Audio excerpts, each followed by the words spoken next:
na mga kataba. At galing tayo sa konting pinamili. Yan. At medyo meron na tayong mga ingredients na maayos dahil may laman na naman ang mga dapat lutuin at masaya na naman ang inyong mamataba kahit na budget lang. Tapos dito nag-aano tayo.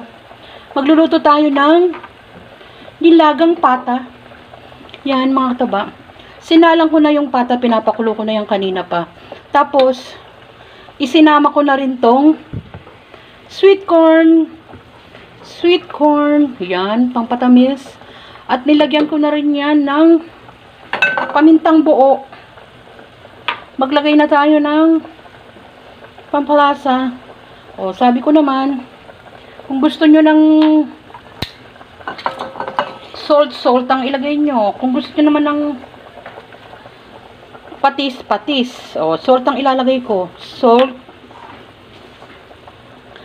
Wow, ang dami. Pampalasang Ajinomoto.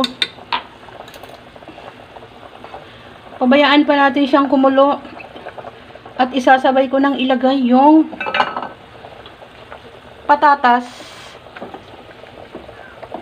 Yan mga kataba. Patatas. Sa taas ng bilihin.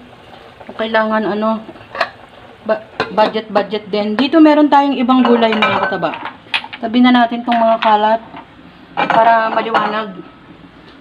Pag naglalaga tayo, meron tayong saging saba na pampatamis din, bukod pa dun sa sweet corn. Pag walang sweet corn, saging saba. Tapos nilalagay natin ng 2 pirasong siling green. Tapos ito, pechay, at repolyo. Yan ang ating mga ingredients sa ating nilagang pata. Wait lang. Babalik tayo.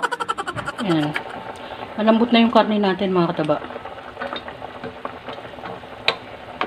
Ilagay na natin yung mga ibang ingredients. Hindi ko na-mention yung onion leek. Pampalasa din. Saging. Hindi ko masyadong ina-overcook yung saging. Sarap kasi pag yung ano pa, hindi masyadong. Nilagay ko na yung onion leek natin. At huli natin ilalagay yung maglagay kayo ng cube kung meron kayong cube. 4 cube, ganyan. Pwede nga rin kahit beef cube para mas malasa din. Tapos, huling gulay na lang.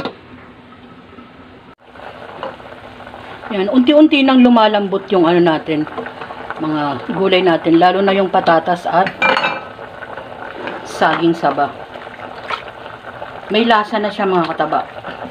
Pag sinama pa natin yung mga gulay na halo-halo, mas lumalasa yung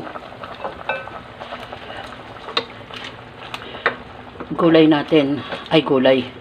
Niluluto natin sa mga laga-laga. Pwede kayong magdagdag ng sabaw kung gusto nyo. No? Kasi may mga ano na mahilig talaga sa sabaw.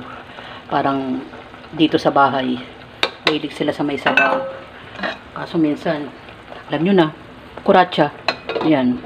Luto na yan maya-maya. Iba pa rin pag merong sabaw sa mesa mga kataba. Kaya nagluto naman tayo ng nilagang pata. Nilagyan natin ng sweet corn at saging saba na pampatamis, pangpalasa ng nilaga. At ito naman ang ating prutas mga kataba. Dahil panahon ng rambutan, yan, affordable rambutan and banana.